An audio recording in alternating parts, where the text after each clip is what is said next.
வணக்கம். இப்போ நான் சிக்கன் ரோல் செய்ய போறேன். எப்படி செய்யுதுன்னு பார்க்கலாம் வாங்க. இப்போ ஒரு டேஸ்டான சிக்கன் ரோல் ரெடி ஆக போகுது. ஸ்டவ் ஆன் பண்ணிட்டு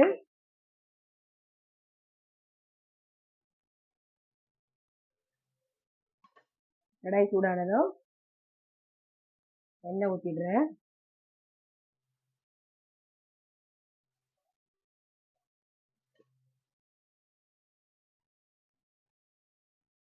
இது கடுகு அதில் போட்டுடுறேன்.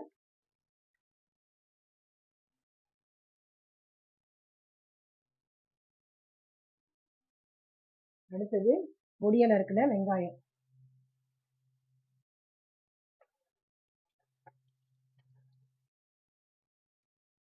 பொடியாக நறுக்கின வெங்காயத்தை இதில் போட்டுடுறேன்.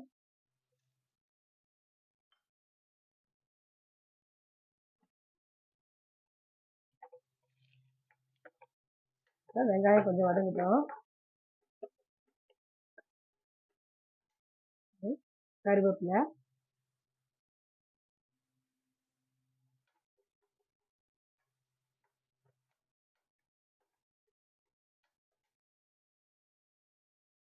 பச்சை மிளகாய் கொஞ்சம்,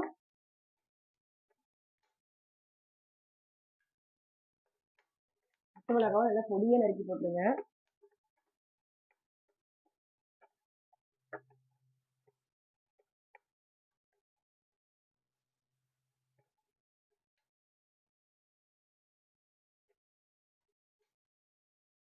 இப்போ சிக்கனை வந்து மஞ்சத்தூள், மிளகுத்தூள், உப்பு சேர்த்து விசில் விட்டு எடுத்து நல்லா தூள் பண்ணி வச்சுருக்கேன். அப்படியே நல்லா மசிய இது பண்ணிட்டு நல்லா தூளாக வச்சுருக்கேன்.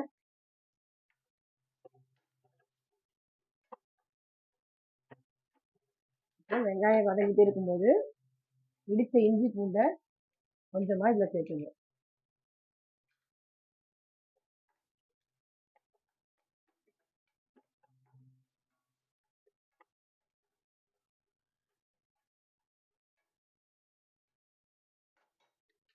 அடுத்தது கொஞ்சம் கரம் மசாலா,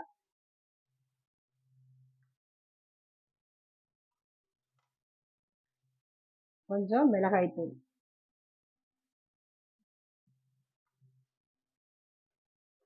சேர்த்து கொஞ்சம் பச்சை வாசனை போகிற அளவுக்கு கொஞ்சம் வதக்கிடணும். இதோட உப்பு தேவையான அளவு உப்பு சேர்த்துக்கணும். சிக்கனில் கொஞ்சம் உப்பு சேர்த்துருக்கிறதுனால இதை கொஞ்சம் போட்டுக்கலாம் கொஞ்சமாக. கடைசியாக கொஞ்சமாக ஒரு 1/4 டீஸ்பூன் மிளகுத்தூள். இதோட இப்போ இந்த சிக்கன் பீஸை சிக்கன் தூள் பண்ணதை இதில் போட்டுருவேன்.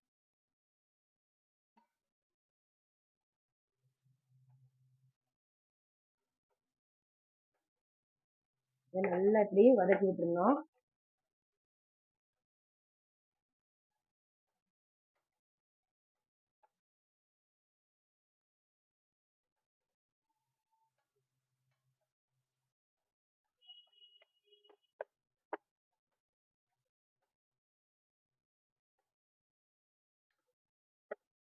பாருங்க, இது நல்லா இப்படி ஒன்னோட ஒன்று நல்லா சேர்ந்தாப்புல வதக்கி விட்டுருணும். உப்பு நல்லா மிக்ஸ் ஆகணும்.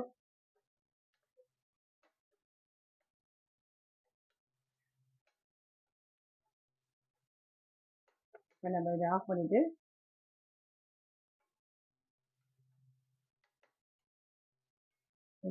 நான் எடுத்துடுவேன்.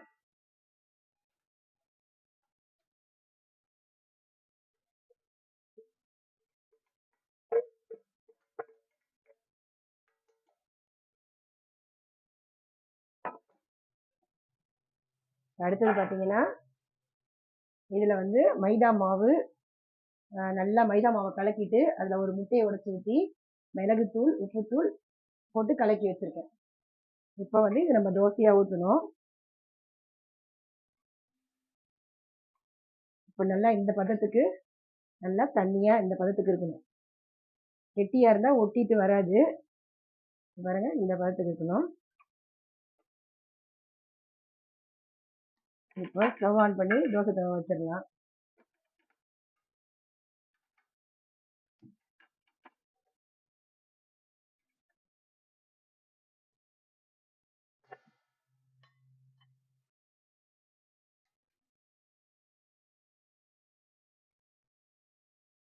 இப்போ கல் சூடானதும் சின்ன சின்னதா அப்படியே ஊற்றி எடுக்கணும்.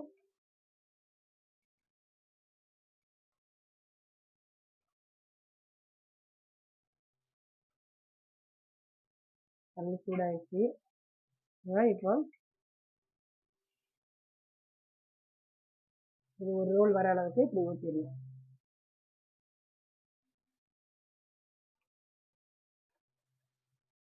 கொஞ்சம் சிம்மில் வச்சுக்கணும், நல்லா கறியிடும். அதனால சிம்மில் வச்சிடணும். கொஞ்சமாக எண்ணெய் ஊற்றிடலாம்.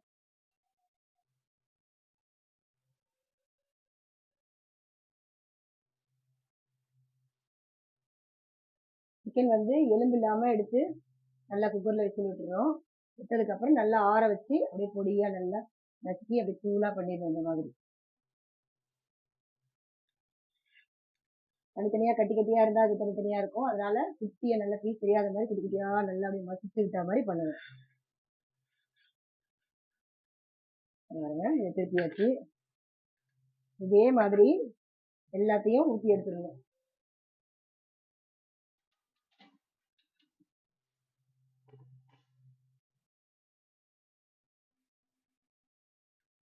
பாருங்க, போதும், எடுத்துடுறது.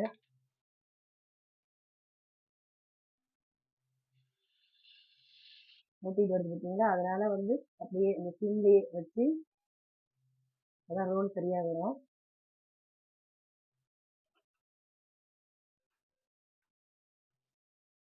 நல்லா தோசை தவா வந்து நல்லா இதுவாக இருந்ததுன்னா அப்படியே தண்ணியை நல்லா ஊற்றி இப்படி பண்ணினீங்கன்னா போதும், அப்படியே அழகாக வந்துடும்.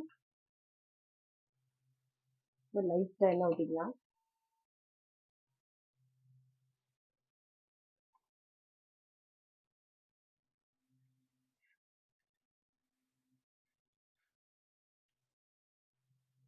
நான் உங்களுக்கு ஒரு 4 போட்டு காமிக்கிறேன்.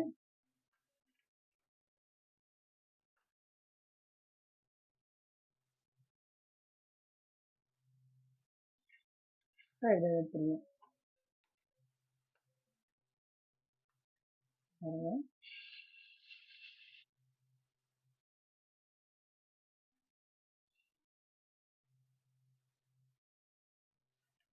கல் நல்லா சூடாயிருச்சு. அதனால அப்படியே இதுவாக வருது.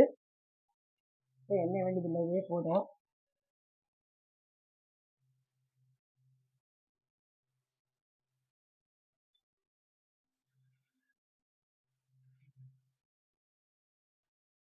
தனியாக இருந்து ஆற வச்சிடுறேன். அதான் மடிக்கும் போது சூடு குறைச்சலா இருக்கும். ஒன்னோட ஒன்று போட்டால் எல்லாமே சூடும், டக்குன்னு மடிக்க முடியாது.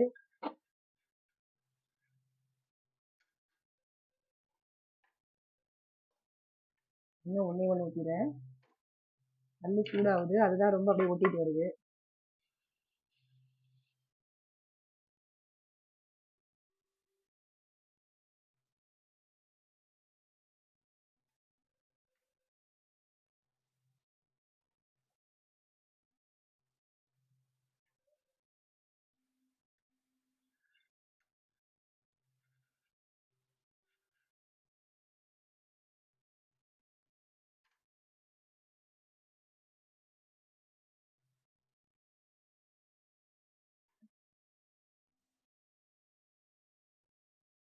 நல்லா ஸ்பின் பண்ணி நல்லா ஊற்றினாதான் கொஞ்சம் அந்த கல் ரொம்ப ஹீட் ஆகாமல் அந்த இதுலேயே வந்துடும். நான் ஹீட்டோட ஊற்றுறதுனால உங்களுக்கு நான் கூட ஊற்றிடுறேன்.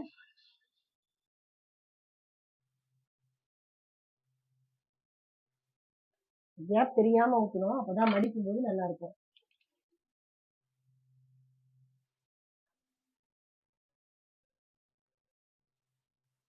இப்போ இதெல்லாம் ரெடி ஆயிடுச்சு.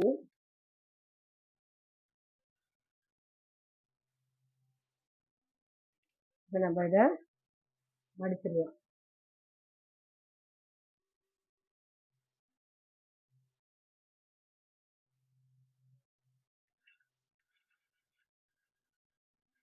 பாருங்க, இதை எடுத்துருங்க.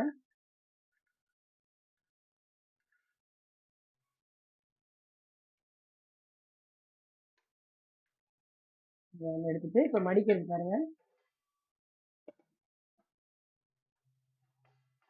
இங்க பாருங்க, இது வந்து மைதா மாவை அப்படியே கரைச்சி வச்சிருக்கேன் ஒரு கெட்டி பதத்துக்கு. இப்போ இதை வந்து நம்ம அப்படியே ரோல் பண்றோம் பாருங்க. இது இப்படி வச்சு அதுக்குள்ள இது தேவையான அளவு ஸ்டஃபிங் உள்ள வச்சுக்கலாம். வச்சு இந்த மைதா மாவு பேஸ்ட்டை வந்து இப்படி சுற்றி தடவிடணும்.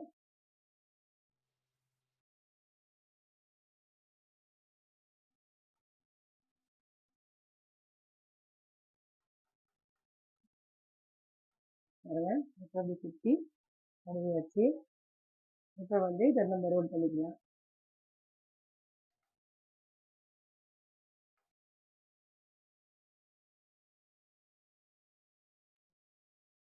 சரிங்களா? இதை எடுத்து வச்சுருங்க. இப்போ அடுத்தது என்ன பண்ணிடுவோம், சிம்மில் வச்சுக்கோங்க. இப்போ வந்து ஒன்று ஒன்றா இதை போட்டு எடுத்துருவோம். என்னோடத்தையும் போட்டுடுறேன். இப்போ இதை வந்து சிம்மில் வச்சு கொஞ்சம் கருகாமல் எடுக்கணும். எண்ணெய் ரொம்ப ஊற்ற வேண்டியதில்லை. ஏன்னு கேட்டிங்கன்னா நம்ம வந்து உள்ளேயே நல்லா எல்லாம் அதில் வேக வச்சுருக்கிறதுனால கொஞ்சம் ப்ரௌன் கலர் வந்தோடனே நம்ம எடுத்துடலாம்.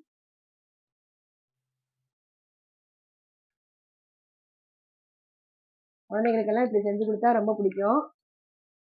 என்கிட்ட எப்பயும் நம்ம வந்து சிக்கன் கிரேவி, சிக்கன் இது அதே பண்ணிட்டு இருக்கோம். அதனால இந்த மாதிரி ரோல் பண்ணி கொடுத்தீங்கன்னா அவங்களுக்கு நல்லா சாப்பிட்டாப்புல ஒரு திருப்தி ஆகிடும், டேஸ்ட்டாக சாப்பிடுவாங்க.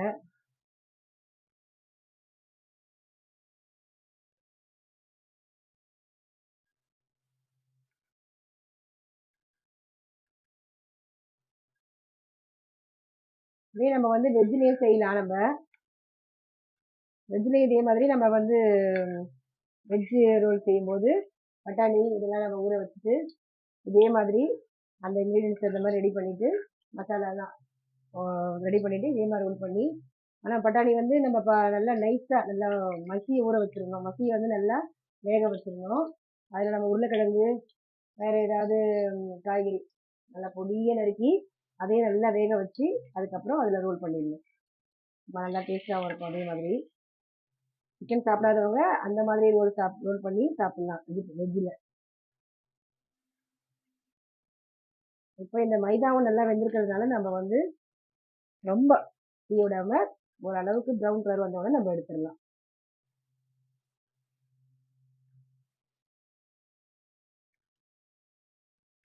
இதெல்லாம் வந்து கொஞ்சம் பொறுமையாக செய்கிற வேலை. ரொம்ப அவசர அவசரமாக பண்ணும்போது நம்மளுக்கு அந்த ரோலு இதெல்லாம் கொஞ்சம் கரெக்டாக வர்றதுக்கு சரியாக கொஞ்சம் லேட் ஆகும். அதனால் வந்து நீங்கள் பொறுமையாக செய்யணும்.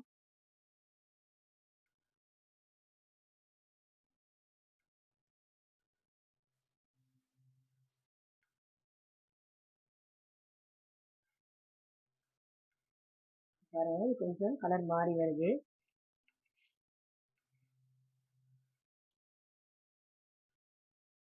கொஞ்சம் பொன்னிறமாக வந்தால் போதும்.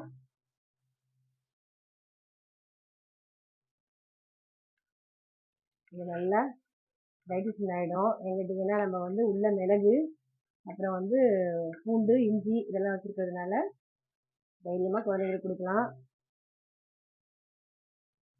பெரியவங்களும் சாப்பிட்லாம். இன்னொன்று இதே மாதிரி நீங்கள் வந்து மைதா மாவு விரும்பாதவங்க வந்து கோதுமையிலையும் இதே மாதிரி மெலிசாக இது பண்ணி அதில் உள்ள ஸ்டஃபிங் வச்சு இதே மாதிரி ரோல் பண்ணி எடுக்கலாம்.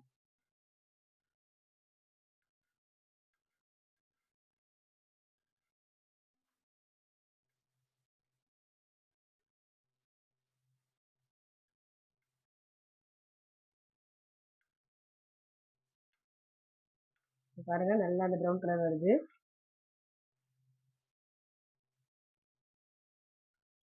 கொஞ்சம் அப்படியே திருப்பி நாப்பில் எடுக்கணும். அப்பதான் 4 பக்கமும் அந்த இது கிடைக்கும் கலரு.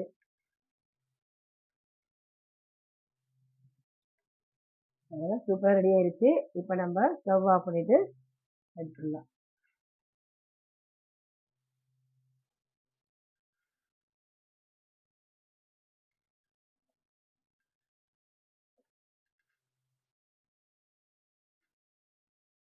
சூப்பரான